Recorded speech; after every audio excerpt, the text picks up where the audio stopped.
we are doing sitting windmill. So for sitting windmill, you're going to need a chair, something like this. Have something that is not too squishy. So a sofa isn't going to work because your pelvis is going to be moving all over the place. So you want like a hard chair so that your pelvis stays balanced throughout. You're also going to want a yoga block that you can put in between your knees like so, because it's going to help you not cheat through your legs and through your pelvis. That will make sense in a second. So I'm going to show you this side on as well, but can you see here from the front that I've got the middle of my second and my third toes in alignment with my ankles, in alignment with my knees, in alignment with my hips. We don't want your feet doing that. They're going to feel more pigeon-toed than they probably normally are, but that is that parallel alignment with the feet that helps everything kind of wake up properly through the legs, and it will help balance your pelvis as well. So this is what we look like from the front. From the side, when you do this, you want your ankles underneath your knees, so not too close to the chair, not too far away from the chair. It's like this, and we don't want to be sat like this, okay? Neither do we want to be sat like this, because that's you just puffing your rib cage up, and you'll be putting too much load into your lower back.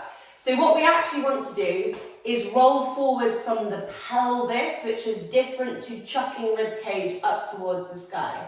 Pelvis rolls forwards so that you are having a little bit of an arch in your lower back, but we're not doing that, because that is a rib cage flare, which is defeating the point of the exercise. So the lower body looks like this. The shoulders are going to stay above the pelvis, 90 degrees at the hip, 90 degrees at the knee, 90 degrees at the ankles. And whilst keeping that pelvis moving forwards in this way, you are maintaining a squeeze on the block in between your knees like so. Excuse me.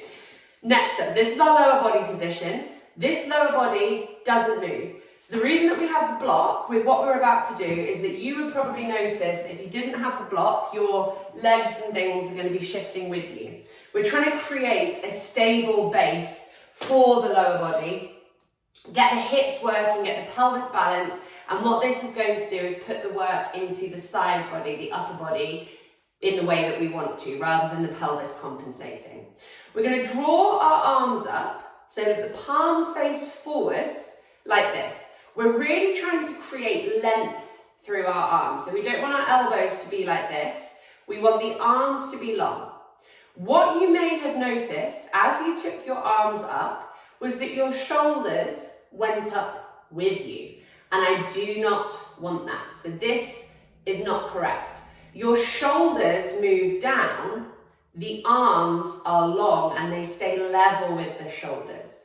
If you are doing this and you notice that in order to kind of create this type of arm position, that you're flaring your rib cage or that your shoulders still up by your ears, have them lower, okay? It's more important that your shoulders are down than your arms are high. The arms being high is kind of where you can go in the future, but what we're trying to do is create this downward pull of the shoulders without the rib cage flaring upwards, okay? So roll those shoulders back and down, pull them down away from your ears.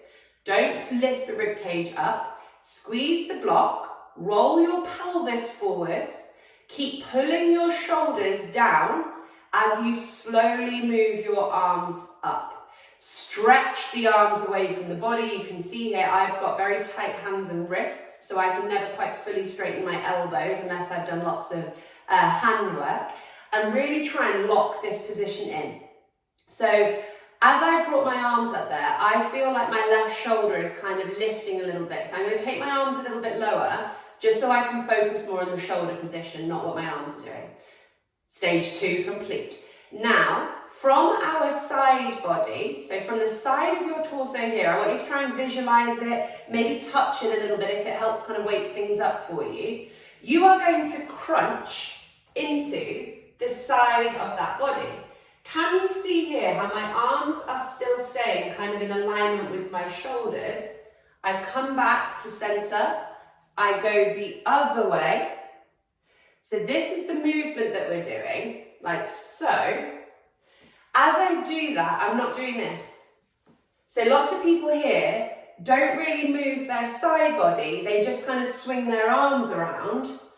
Can you see the difference? That's my arms moving, not my side body. The other thing that people do is this, where they sort of drop their head from side to side, which is their neck moving, not their rib cage. And some people will do a bit of a combo of the both, where they'll sort of throw their arms, throw their head like this, but they're not moving the bit of them that we want to move. So your arms and your shoulders and your head are basically staying still. The movement comes from here and the upper body follows. So I want you to imagine that you're tensing up that left side body, crunching into those muscles there. You hold, notice how my feet haven't moved, haven't lifted up from that pelvis. The pelvis is staying nice and balanced. Doesn't matter how far you move, it matters how you move. So it is better to do a tiny movement to the side with your rib cage with everything else balanced than to have your arms flailing and pulling you off the chair, because that's not control, that's not function, that's not balance, that's just wild compensation that isn't going to help you out. So we'll actually do the exercise now for a few reps. Squeeze this block, pelvis rolls forward, feet firmly on the floor. Without lifting rib cage up, we're going to roll our shoulders back and down behind us. Hands are active, palms face forwards, elbows stretch away from the shoulders as you do this lift. Slow lift, trying to keep the shoulders back and down behind you. We're not going to go further than the shoulders, and we'll do 5 reps here, using the side body to crunch.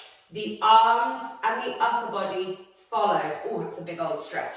We're using the muscles of the torso, side of the torso, to create this movement. The arms and the hands are not moving at a different cadence, different rhythm to the side body. The head is not leading, the head is following. The arms are not leading, they are following. This is the rib cage moving from side to side. The legs are locked in place. Use that block to help you stabilize. And as you crunch to the side here, what you hopefully should be feeling is like activation and work on this side of the body, and stretch through the side of the body here and maybe down into the hips and pelvis. So I'm getting a bit of a stretch through my right hip down into the groin as my rib cage moves a little bit better. So moving like this, we're not flailing, we're not swinging, we're not using momentum, that's not control. This is tight, controlled movements where we're asking the muscles to wake up, like this, okay? So that was sitting windmill. You've also got standing windmill that you can try as well. Standing windmill has more joints involved, so it's technically more difficult. This is an exercise where you'll be able to really focus on what we want to be waking up without being so overwhelmed with more things to think about. So try both of them, but this is a great place to start.